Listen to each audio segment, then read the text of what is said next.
And hello, Virgo. Welcome to your November forecast. Now, last month we had a little blooper going on with the audio, and hopefully now this one is going to be better. There was a little problem with the software that I was using to record. It sounded good here, but it was too late once it was uploaded and couldn't fix it. Anyway, this month for you, Virgo, is pretty much going to be a money month, all right? I can see how you're trying to get all your ducks in a row.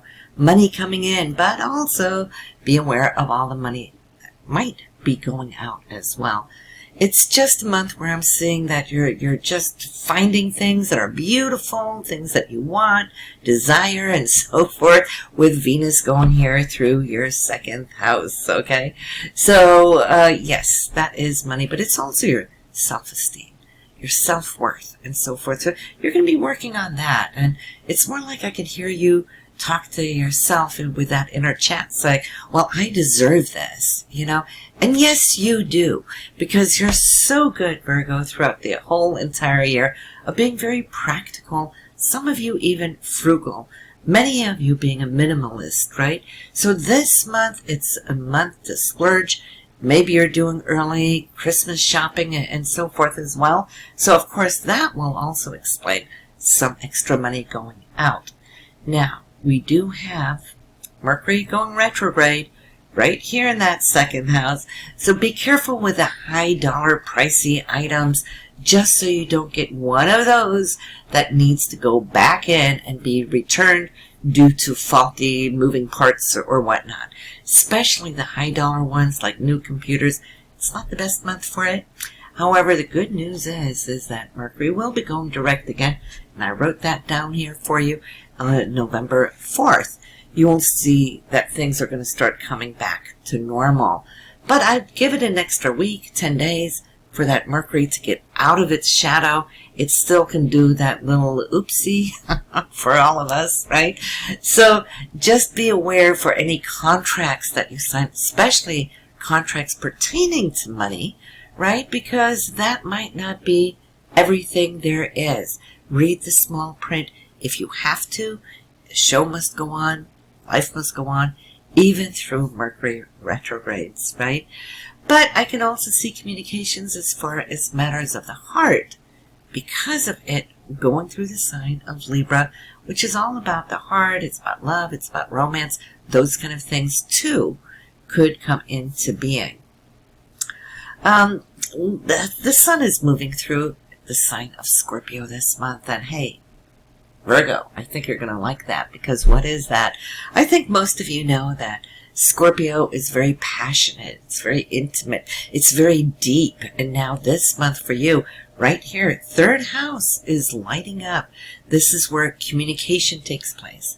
Or if you have any kind of, say, presentations that you need to give out, this could be a month that you're going to do really, really well to pinpoint details because you're Virgo, number one. Secondly, because Scorpio really gives you that in-depth understanding. It's that sharp eagle vision, right? And you also have the new moon here, and we're going to talk a little bit about that, because why? Yes, it is time to give your intentions out to the universe. We do that every month, don't we? As far as intentions go. But if they're scattered all over the place and not really pertaining to where this new moon is focused, third house, well, then the law of attraction and manifestation may not work that easily. You know, if we focus our primary intentions to where the new moon is, the law of attraction and manifestation will magically take place that much faster. Now, that is a key that you always want to keep in mind.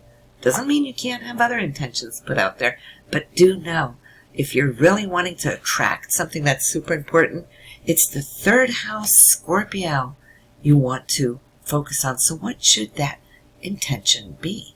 Well, for one, communication, that's the third house. Secondly, it's Scorpio. So your intention might be, I wish to have deeper, more intimate, more passionate communication with my partner. And setting that up in your intention is not just for the coming month, No, no, no, no.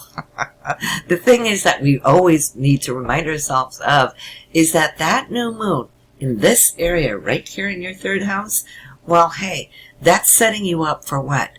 The next 12 months. Look at this cursor going around the chart a full 12 months before it gets back here. So, if you're wanting deeper, more intimate, more pinpointed conversations, either whether it is with your partner, your significant other, or with people in general. Because one thing that Scorpio doesn't like, I know you're Virgo, but listen, new moon is in Scorpio. It's pinging within your own inner Scorpio. We all have these 12 signs within us, right? So if you are tired of having superficial communications with a lot of people, third house represents neighbors. Do you have neighbors running in and out, in and out, in and out, and just wanting to chat, chat, chat, and you're thinking, that's stealing my time? Now, if you still want to have good interaction with your neighbors, siblings too is in the third house, right? And you're wanting more value from your time, deeper communications, not necessarily intimate, but real, deep, honest communications, then this is what you want to have as your priority in your intentions for this month, so that you can get away for the next 12 months all of this superficial fluff that just becomes ultimately a time stealer for you. So that is your key for the new moon this month, Virgo, right? So keep that in mind. November 15th. It's taking place 23 degrees in Scorpio. So if you have any other planets around 23 degrees, hey, Mercury and the new moon will be coming in and pinging on that as well. So we have, while we're talking about the moons, we might as well talk about the full moon. The full moon is always harvest time. This month, Virgo, it's happening here in your 10th house. So yay! So anything now that you could harvest that you've been working for over time is going to show up here. And so there might be, I won't promise you a promotion, but could you get some good feedback? Could there be a new project lining up for you? Whatever the deal is, this full moon is going to illuminate this area of your career. And so, of course, if you know this now ahead of time, you can kind of work towards it. You still have some time before November 30th to kind of lay that path out, right?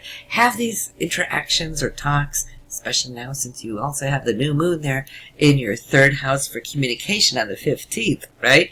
You might be able to get some good talks in with your supervisor where you see yourself, what you're expecting for 2021, and see whether that is going to plant a good seed that you could harvest already. November 30th, that's only 2 weeks from intention to manifestation. Make the most out of those 2 last weeks of November to communicate your desires. That's another key word from Scorpio, where the new moon is, right? Put your desires out there, communicate them. Watch how you're going to get this wave of those intentions. And remember, the 10th house isn't always just career. It also points towards our ambitions, our goals, what it is that we're working towards, what we're wanting to manifest. So this full moon in your 10th house could really draw in a lot of power of manifestation for you if you do it right. Test it this month, see how it's going to work for you. Then go ahead next month and focus on that next full new moon and see how that is going to draw in some power of manifestation for you. Moving right along, we did talk about Venus. That was in your 2nd house for money, income, purchasing things, and so forth. So let's move on to Mars. Now, Mars is retrograde. Did I not set it up here for you in this chart? Oh, wow. Okay. So Mars is, that is strange. Did not draw that in. Mars is up here currently. Sorry about that, guys. Okay, so Mars, I don't know how that skipped me. So let's see, it's 16 degrees. It is retrograde, okay? So, hey. Now, taking it from there, it will go direct on November 14th. So I am liking that for you. And why do I like that for you? Because it is in your 8th house. So this slowdown of Mars normally moves through a sign 6 weeks, right? And when it does, it might be a little frustrating because we can feel our energy levels going down. We're feeling a little bit more lethargic. The area for you, being the 8th house, is looking at money savings. You know, it could be investments and so forth, but it could also be extra expenses you've had. Maybe old taxes or old child support. Those things that if you weren't up to spiff when Mars went retrograde here, well, the universe is saying this is the time to fix it, to bring it back up so it can level out. That's the frustrating part of it. The upside of having Mars retrograde here has allowed you a little bit more ample time to look at those things that are important to you, that you're wanting to look at future-wise when it goes direct again. How can I be better about savings? How can I invest more money? That is going to be super important. I think you're really going to see the long-term benefits of it once Mars picks up speed. You know, it won't get out of Aries until sometime there early January, so you still have time to perfect this area to your liking. Being retrograde too, I feel, you know, we have to make friends with retrogrades. A lot of people really don't care for them because they feel they get sluggish, they slow down. But the good news about all retrogrades, when you really start living with them and appreciating them, embracing them, they can really make your life multi-dimensional because you're working on this linear time frame, which is when it's direct. It's not about the past. It's only one direction, go towards the future, right? That's one-dimensional. But when we have the retrogrades, we have the past, present, and future. We have a whole different timeline, so you can work on multi-dimensions when you start becoming really aware and using your retrogrades correctly. There is times we do want to look back over our shoulder for bits and pieces that we lost along the road because we're too busy moving forward, right? But when we pick up those bits and pieces, it could be ideas, it could be proposals, it could be projects that we just shoved aside because we didn't have time to work with them. Now, the universe is giving us time to go back and pick up those pieces, move ahead, and see what we can do as bringing them forward. So start loving them. What we also have, you know, long-term for you, Virgo, has been what's been going down here in your 5th house, Jupiter, Pluto, and Saturn. You have definitely been transforming over a longer time frame with your children. 5th house is children. Pluto's been there for ample years now. So you could have experienced how they have been growing, how they have been transforming their lives and so forth. But now this whole year in 2020, Jupiter has been with us. Saturn was there a little earlier there in 2019 as well, setting up a new foundation for you. So for 2.5 years, Saturn is with us so that we can learn to master this area. Saturn is our greatest teacher through challenges, you know, so sometimes it can be a little tough, but we gotta love it. This is when we grow. This is when we, over time, have time to focus on this one area, which for you is that 5th house, right? And so what are you mastering? What have you been learning? We only have 4 degrees more to go for Saturn to move out of this area and start focusing on your health area for the next 2.5 years, right? Health and day-to-day routine. But right now, look at what you've been accomplishing the last 2 years, not just with children. That's only one level of it. 5th house has also been relationships, not necessarily long-term marriages and so forth. That's more over here in your 7th house. So, but it's the relationships, maybe new relationships. Maybe some of you have been dating on and off and been receiving a lot of different type of lessons in this dating world, especially for those of you who have been doing a lot of online dating. Might have been a little frustrating at times, but definitely also very deepening because of Pluto. You personally have been transforming not just your children here in the 5th house, but you yourself, incorporating how you are feeling and responding to relationships. Jupiter this year came in and expanded that whole scene, maybe with a lot of plethora of bows around you, but also let's not forget to mention creativity, because one of the greatest things about the 5th house is joy, happiness, leisure, self-expression, bringing it out. Maybe a lot of you Virgos have been diving deeply into your own creativity, whether it's painting, singing, music, whatever you call it, you name it. But a lot of this, what you're doing now this year, 2020, with this constellation here, that could have been a little trying, of course, because of the lockdown, the virus, all of us having to really hunker down. And for you, you went within. Now, for anybody else in the zodiac, they have these 3 planets somewhere else. That's where they were hunkering down. That's where they were focusing this little virus crisis on, right? For you, it was all about, how can I grow my self-expression? How can I grow my relationships? How can my relationships become more intimate and loving? That's because of that Pluto energy, right? Some of you have been weeding out what hasn't worked for you and really learn how to set boundaries. Saturn, boundaries. Think about Saturn having the planet with rings, right? It's like, through this year, it's like you've been putting on the outside what no longer deserves your attention, right?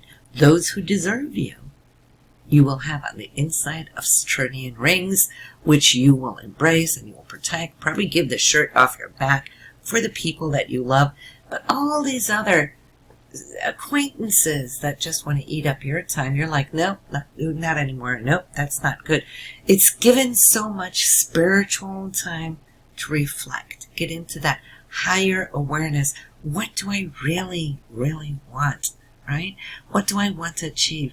Not just short term. Remember, Saturn is giving you a 29-year foundation now. Whatever you've done this year and the last with Saturn, it is going to be with you for the next cycle of Saturn. And that takes 29 years to go around once, right? So you're setting yourself up for the romantic side of your inner self, your spiritual self, what you want to attract in the long term.